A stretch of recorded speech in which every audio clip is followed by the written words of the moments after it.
آپ ان کے سسر بھی تھے حضرت ابوبکر صدیق رضی اللہ عنہ، اور آپ ان کے دوست بھی تھے، اور اسلام لانے والوں میں آپ پہلے خلیفہ تھے جو 11 سے لے کر 13 ہجری تک کے مردوں میں سب سے پہلے آپ اسلام لے کر آئے۔ حضرت ابوبکر رضی اللہ عنہ قریش کے قبیلے تیم سے تعلق رکھتے تھے، اور ان کے بیٹے اور پوتے کو بھی صحابی ہونے کا شرف حاصل تھا۔ صحابی کا ذکر کر چکی ہوں۔ صحابی وہ کہلاتے ہیں جنہوں کا وقت حضور صلی اللہ علیہ وآلہ وسلم کو جنہوں نے دیکھا ہو، اور حضور صلی اللہ علیہ وآلہ وسلم کے ساتھ جنہوں نے وقت گزارا ہو، وہ صحابی کہلاتے ہیں۔ تو نہ صرف حضرت ابوبکر صدیق رضی اللہ عنہ کا جو ہے صحابی تھے، اور وہ تو خلیفہ بھی تھے، پر پہلے خلیفہ بھی تھے، بلکہ ان کے جو بیٹے تھے ان کو بھی صحابی ہونے کا شرف حاصل تھا، اور پوتے کو بھی صحابی ہونے کا شرف حاصل تھا، یعنی انہوں نے بھی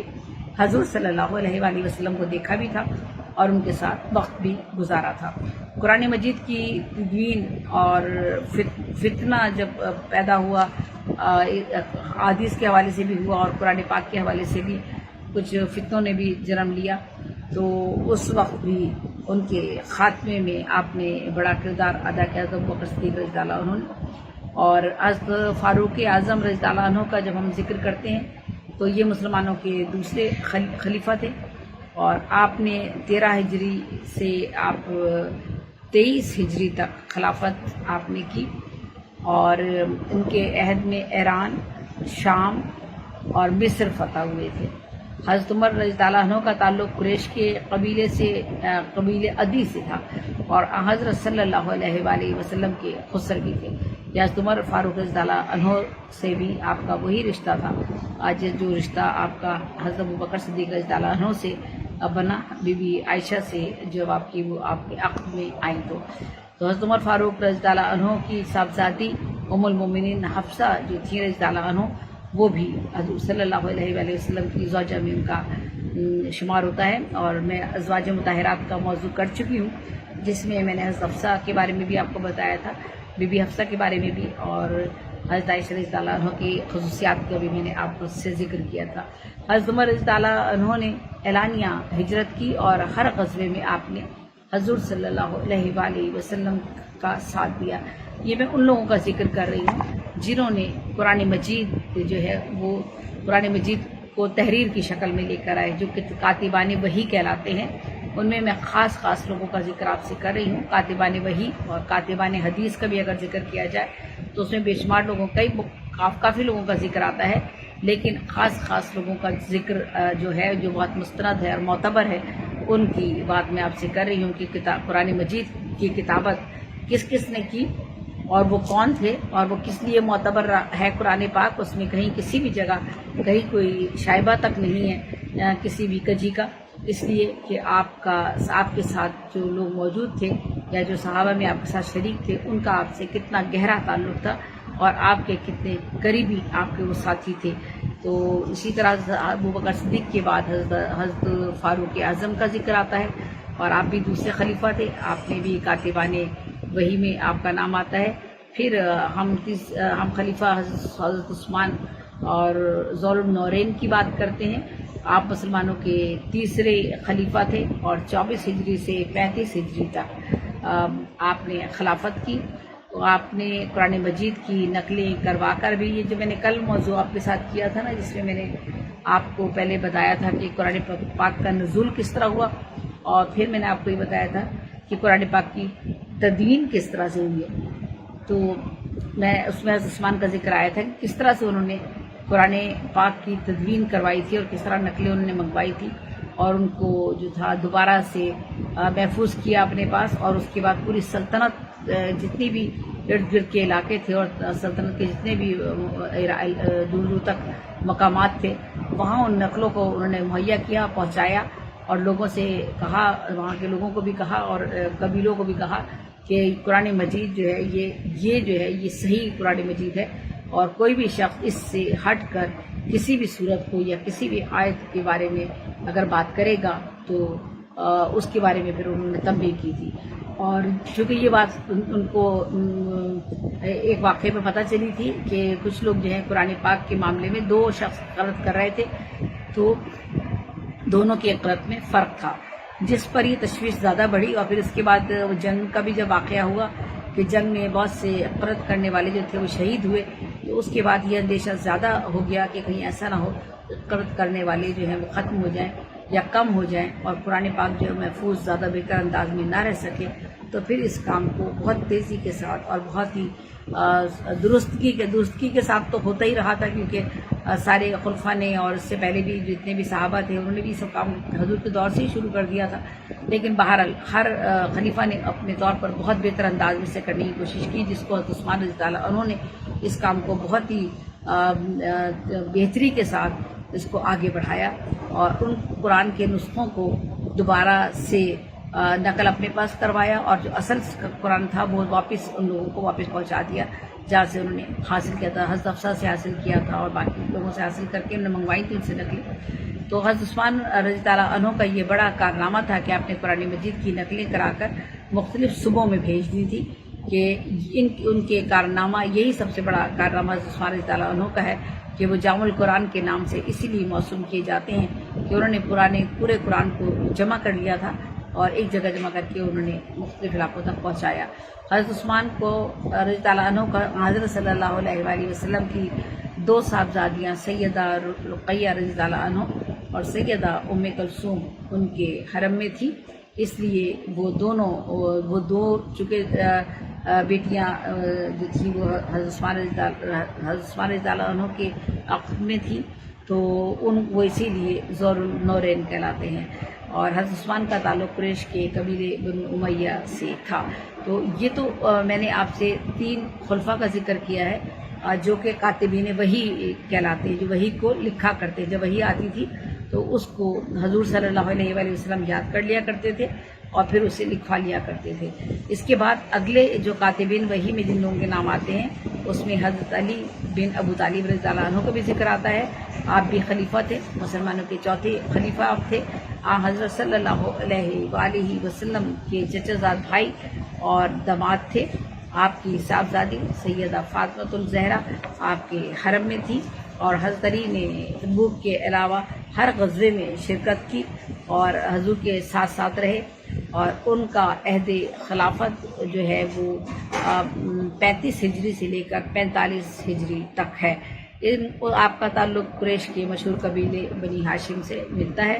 اور اس کے بعد جنہوں نے قرآن پاک کی کتابت میں حصہ لیا یا قرآن پاک کے کاتبین میں شمار ہوتے ہیں، وہ حضرت زبیر بن العوام رضی اللہ عنہ کا ذکر آتا ہے، جنہوں نے قرآن کو کتابت کیا، وہی جو اترتی تھی اس کی کتابت کرتے تھے آپ۔ قریش کے قبیلے اسد سے آپ کا تعلق تھا، زبیر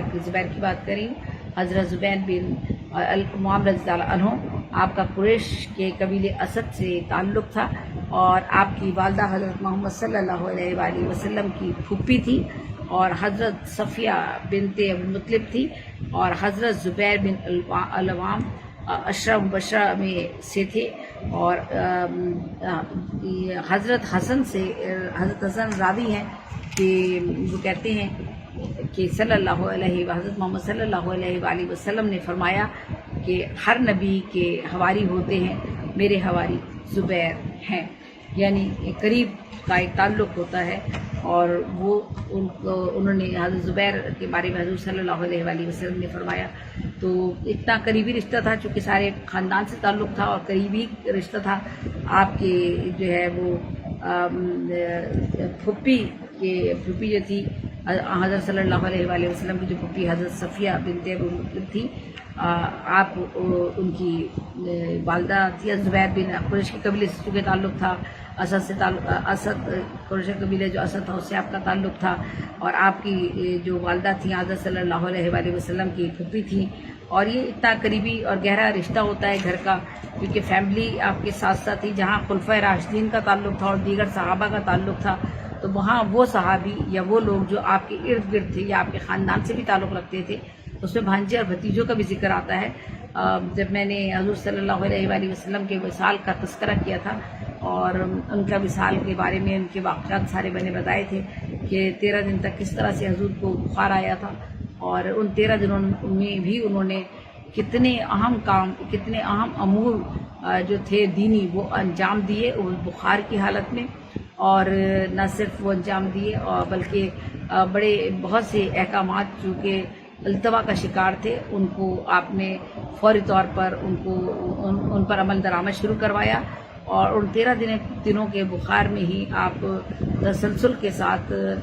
جو تھے آپ دینی احکامات کے حوالے سے گفتگو فرماتے رہے، اور بہت سے احکامات اور وصیتیں اور بہت سی باتیں آپ نے کی۔ یہ میں نے پورا آپ کا وصال کا جب ذکر کیا تھا تو میں نے ان سارے واقعات کا ذکر کیا تھا۔ پھر جب آپ کا وصال ہوا تو وہ کس طرح سے ہوا، کس نے آپ کو نہلایا، کیسے نہلایا، آپ کی تدفین کا کیا واقعہ ہے، یہ سارے واقعات میں نے آپ کے ساتھ میں نے شیئر کیے تھے، آپ کے سامنے میں نے پیش کیے تھے۔ تو اس وقت بھی حضور صلی اللہ علیہ وآلہ وسلم کے قریبی رشتہ داروں میں بھانجے اور بھتیجے بھی شامل تھے جو آپ کو غسل دینے میں موجود تھے۔ تو میرا یہاں یہ بات جملہ دہرانے کا، یہ بات کرنے کا مقصد یہ ہے کہ چونکہ گھر کے لوگ زیادہ آپ سے قریب تھے، نزدیک تھے، تو انہوں نے بھی دین اسلام کو پھیلانے میں بھرپور کردار ادا کیا، اور خاص طور پر جب ہم بات کر رہے ہوتے ہیں احادیث کا بھی، جب میں نے ذکر کیا تھا، حدیث کی تدوین کا ذکر کیا تھا اور حدیث کی کتابت کا بھی جب ذکر کیا تھا احادیث کا، تب بھی ان تمام احباب کا تذکرہ آیا تھا۔ اور اب جب ہم قرآن پاک کے حوالے سے گفتگو کر رہے ہیں تو قرآن پاک کے کاتبین کی اگر ہم بات کر رہے ہیں تو حضور صلی اللہ علیہ وآلہ وسلم کے جو رشتہ دار تھے انہوں کا بھی بڑا کردار تھا، اور انہوں نے بھی اس میں حضور صلی اللہ علیہ وآلہ وسلم کا بہت زیادہ ساتھ دیا۔ خلفائے راشدین جو آپ کے ہیں، جن کا ہم ذکر کر رہے ہیں، وہ بھی آپ کے رشتہ داروں میں شامل ہے، اور آپ کے قریبی تعلقات ان سے رہے اور صحابی رہے وہ تو۔ اور حضرت زبیر کے بھی میں نے بات کی، تو زبیر کے بارے میں بھی حضور صلی اللہ علیہ وآلہ وسلم نے ایک بہت ہی اعتماد کی ان کے حوالے سے بات کی۔ اس کے بعد جنہوں نے کتابت قرآن یا کتابت وحی کا کام کیا وہ ہے حضرت عامر بن فہیرہ رضی اللہ عنہ۔ حضرت عامر بن فہیرہ رضی اللہ عنہ حضرت ابوبکر کے آزاد کردہ غلام تھے۔ حضرت ابوبکر صدیق رضی اللہ عنہ جو تھے ان کے جو غلام تھے وہ تھے حضرت عامر بن فہیرہ رضی اللہ عنہ۔ آپ نے ان کو آزاد کر دیا تھا، اور وہ آپ کے دارالارقم میں داخل ہوئے، اور اس دعوت سے پہلے مسلمان ہوئے، اور 4 ہجری میں آپ جو تھے وہ پھر آپ شہید ہو گئے تھے۔ تو حضرت عامر بن فہیرہ نے بھی قرآن پاک کی کتابت میں حصہ لیا اور قرآن پاک کی کتابت فرمائی۔ اسی طرح حضرت ابو ایوب انصاری کا ذکر آتا ہے۔ حضرت ابو ایوب انصاری رضی اللہ عنہ، انصار کے قبیلے مالک بن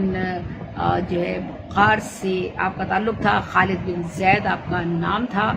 حضرت صلی اللہ علیہ وآلہ وسلم کی میزبانی کا آپ کو شرف حاصل تھا، یہ واقعہ آپ سن چکے ہیں۔ اور حضرت معاویہ کے عہد میں قسطنطنیہ پر اس حدیث کے پیش نظر لشکر کشی کی کہ میری امت کا لشکر جو مدینۃ القصیر پر حملہ کرے گا وہ مغفرت یافتہ ہے۔ حضرت ابو ایوب انصاری اس مہم میں شریک ہوئے تھے،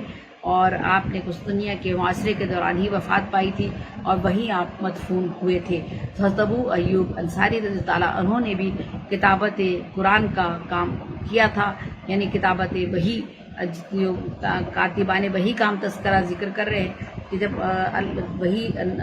کا نزول ہوتا تھا تو حضور صلی اللہ علیہ وآلہ وسلم اسے یاد کرنے کے بعد کتابت کروا کے رکھواتے تھے، تو اس میں حضرت ابو ایوب انصاری بھی کتابت کرنے والوں میں شامل تھے۔ اسی طرح پھر حضرت ابی بن قعب رضی اللہ عنہ کا ذکر آتا ہے۔ آپ کا تعلق ابو ایوب انصاری کے ہی قبیلے سے تھا، اور عقبہ کی آخری بیعت میں مکہ آ کر آپ مسلمان ہو گئے تھے، اور حضرت انس بن مالک رضی اللہ عنہ سے حضرت راوی ہیں، وہ کہتے ہیں، حضرت انس بن مالک کہتے ہیں کہ حضرت صلی اللہ علیہ وآلہ وسلم نے فرمایا کہ میری امت کے سب سے بڑے قاری ابی بن قعب رضی اللہ عنہ ہیں۔ حضرت عثمان رضی اللہ عنہ نے قرآن جمع کرنے میں قریش اور انصار کے جن 12 افراد کو جمع کیا، ان میں ابی بن کعب بھی تھے۔ یہ میں نے کل ذکر کیا تھا حضرت عثمان نے کتنے لوگوں کو جمع کیا تھا اور کن کے ذمہ یہ کام سونپا تھا کہ آپ نے قرآن پاک کا جو ہے وہ کس طرح سے ان کی نقلیں بنوانی ہیں اور ان نقول کو کس طرح سے ہر تمام صوبوں تک جو ہے وہ پہنچانا ہے، تو یہ حضرت عثمان نے کیا تھا۔ تو یہ بات خود حضرت محمد صلی اللہ علیہ وآلہ وسلم نے بھی حضرت ابی بن کعب رضی اللہ عنہ کے بارے میں کہی کہ آپ جو ہے وہ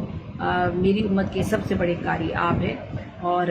آپ قرآن کو جمع کرنے میں آپ نے قریش اور انصار کے جن 12 افراد کو جمع کیا، ان میں جو حضرت عثمان نے جن کو جمع کیا تھا ان میں ابی بن کعب رضی اللہ عنہ کا بھی تذکرہ ہے۔ حضرت پھر اس کے بعد کتابت کرنے والے جنہوں نے قرآن پاک کی کتابت کی یا وحی کی کتابت کی اور قرآن کو محفوظ کرنے میں اپنا کردار ادا کیا، اس میں حضرت معاویہ بن ابو سفیان بھی شامل ہیں۔ حضرت معاویہ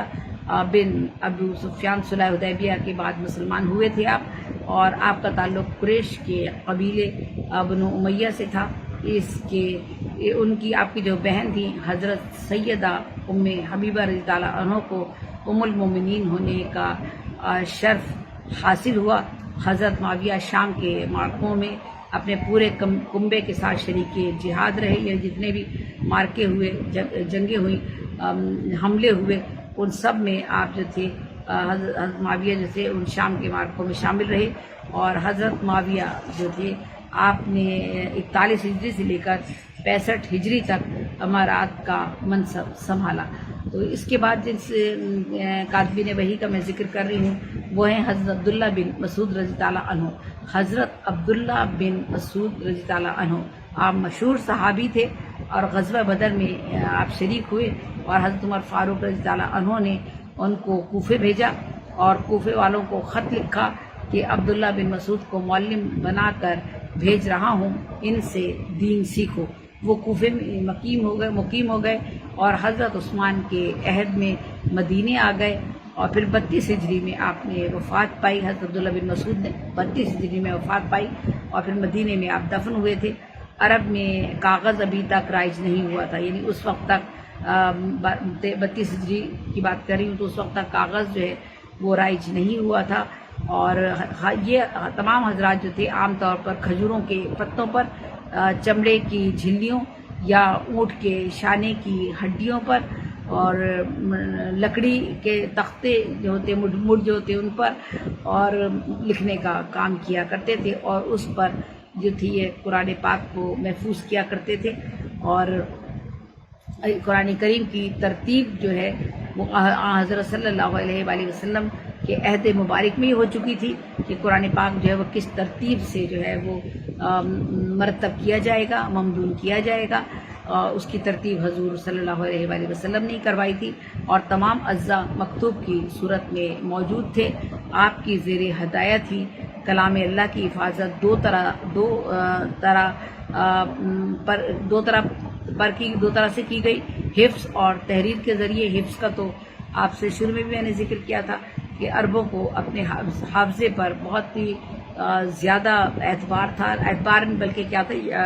واقعی ان کا حافظہ عربوں کا اتنا شارپ تھا، یا اتنا زیادہ ان کا حافظہ اور یادداشت تھی۔ اللہ تعالیٰ نے یہ قدرت اسی لیے شاید ان کو بخشی تھی کہ ان سے اتنا بڑا کام لینا تھا کہ تمام احادیث کو وہ حفظ کرتے تھے، اور قرآن پاک کو بھی پورا کا پورا انہوں نے حفظ کر لیا تھا۔ اور ایک دو نہیں، بے شمار لوگ تھے جنہوں نے قرآن جن کے سینوں میں موجود تھا، اور احادیث کا خزانہ بھی ان کے سینوں میں موجود تھا۔ اور وہ عرب جو تھے لکھنے کو ترجیح نہیں دیتے تھے، بلکہ کہتے تھے کہ ہمیں لکھنے کی کیا ضرورت ہے، اور ہمیں تو یاد ہے سب کچھ۔ تو ان کا حافظہ ماشاءاللہ سے اتنا اچھا اللہ تعالیٰ نے ان کو اس وقت عطا کیا ہوا تھا، اور ان کی اللہ کی عطا تھی۔ لیکن چونکہ ہر بات کے لیے ضروری ہے، اور یہ ہے بھی کہ ہر چیز جو ہے وہ لکھ لینی چاہیے، تو وہ لکھنے کا کام جو تھا وہ حضور صلی اللہ علیہ وآلہ وسلم نے ابتدا سے ہی شروع کر دیا تھا، اپنے دور میں ہی شروع کروا لیا تھا، اور باقاعدہ وہ کام حفظ ہونے کے باوجود، یعنی دونوں طریقوں سے قرآن محفوظ کیا گیا، یعنی ایک طریقہ حفظ کا بھی تھا اور دوسرا طریقہ تحریر کا تھا۔ دونوں طریقوں سے قرآن کو محفوظ کر لیا گیا، اور حفظ اور تحریر کے ذریعے حضرت ابوبکر صدیق رضی اللہ عنہ نے اپنے عہد خلافت میں آپ نے قرآن حکیم کی تدوین کا عظیم فریضہ انجام دیا، حضرت ابوبکر صدیق رضی اللہ عنہ نے، اور ان کا ممدون جو نسخہ ان کے پاس رہا ان کے بعد حضرت عمر فاروق رضی اللہ عنہ کی تحویل میں آیا، اور حضرت عمر کی شہادت کے بعد ان کی صاحبزادی ام المومنین حضرت حفصہ سے لے کر ان کی متعدد نقلیں کرائی گئیں. جیسے میں نے کل آپ کو بتایا تھا جب میں ذکر کر رہی تھی قرآن پاک کے نزول کا میں نے ذکر کیا تھا اور تدوین کا ذکر کیا تھا. تدوین کے ذکر میں نے آپ کو بتایا تھا کہ عثمان رضی اللہ عنہ نے حضرت حفصہ سے ان قرآن پاک کی وہ تمام تحریریں منگوائی تھیں اور ان کی نقلیں پھر خود بنوائیں، مزید نقلیں بنوائیں. جیسے ہم فوٹو کاپی کرواتے ایک کتاب سے کئی کتابیں اور پھر اس فوٹو کاپی سے مزید فوٹو کاپیاں، اس طرح حضرت عثمان رضی اللہ عنہ نے ان سے کاپیاں کروائیں، ان کی نقول بنوائیں اور وہ پھر آگے بھیجی تھی. تو انہوں نے کس سے لی تھی؟ یہ حضرت عمر کی شہادت کے بعد ان کی صاحبزادی جو تھی وہ ام المومنین حضرت حفصہ تھی، اور حضرت حفصہ کے پاس تھی وہ سب تمام قرآن پاک جو تھا لکھا ہوا تھا، ان کے پاس یہ محفوظ ہوا، اور ان میں سے ایک مدینہ منورہ میں بھی رکھ دی گئی تھی وہ پوری کاپی جو موجود تھی قرآن پاک کی محفوظ لکھی ہوئی، اور بقیہ مکہ معظمہ، شام، یمن، بحرین، بصرہ اور کوفہ بھیج دی گئی تھی. اور اس طرح قرآن مجید کی اشاعت ہوئی، اور آج جو ہے ہمیں قرآن پاک جو اپنی اصلی حالت میں ہمیں ملتا ہے، اس کی وجہ بھی یہی ہے کہ جتنے بھی صحابہ گزرے ہیں اور جتنے بھی خلفائے راشدین گزرے ہیں، انہوں نے قرآن پاک کو محفوظ کرنے میں جو کردار ادا کیا ہے وہی اسی کی وجہ سے آج قرآن پاک جو ہے بالکل حرف بہ حرف ہمارے سامنے درست حالت میں موجود ہے. اور یہ عہد عثمان ذوالنورین میں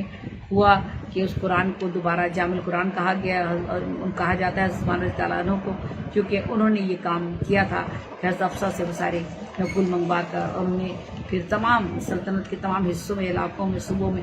وہ تقسیم کرا دی تھی. تو یہ میں نے آج آپ کے ساتھ میں نے ذکر کیا ہے کاتبان وحی کا، یعنی جنہوں نے وحی کی کتابت کی. ان میں کافی لوگوں کے نام آتے ہیں، میرے پاس ایک بہت لمبی سی لسٹ ہے جس میں کافی لوگوں کے نام ہیں جنہوں نے قرآن کی کتابت کی اور انہیں کتابت کو محفوظ کیا، قرآن کو محفوظ کیا، کتابت کر دی. لیکن چونکہ ہم اہم شخصیات کا یہاں پر ہم ذکر کر رہے ہیں اور اتنا طویل بات نہیں بھی کی جا سکتی، اور یہ کوئی چند ایک لوگوں کا کام ہے بھی نہیں. بے شمار لوگ جو تھے وہ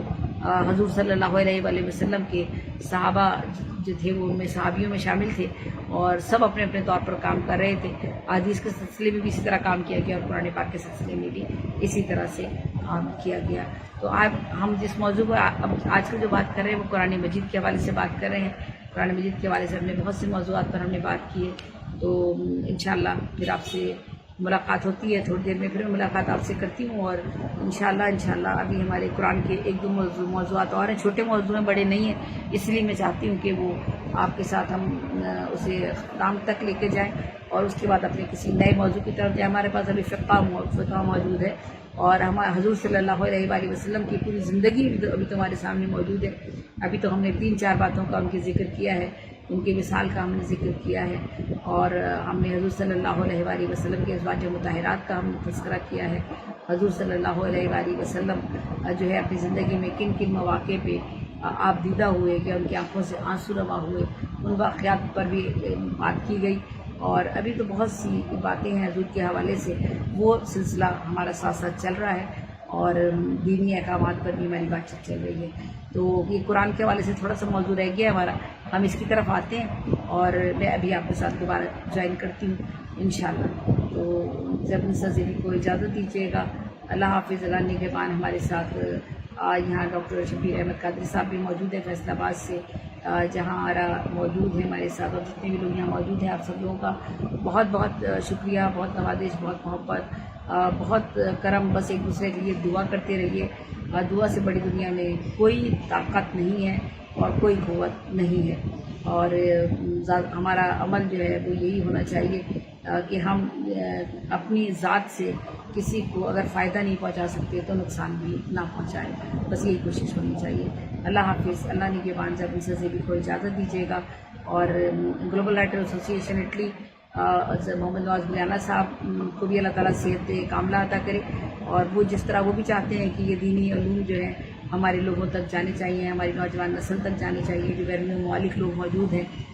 وہ اپنی بھاگ دوڑ کی زندگی میں بہت سی باتوں سے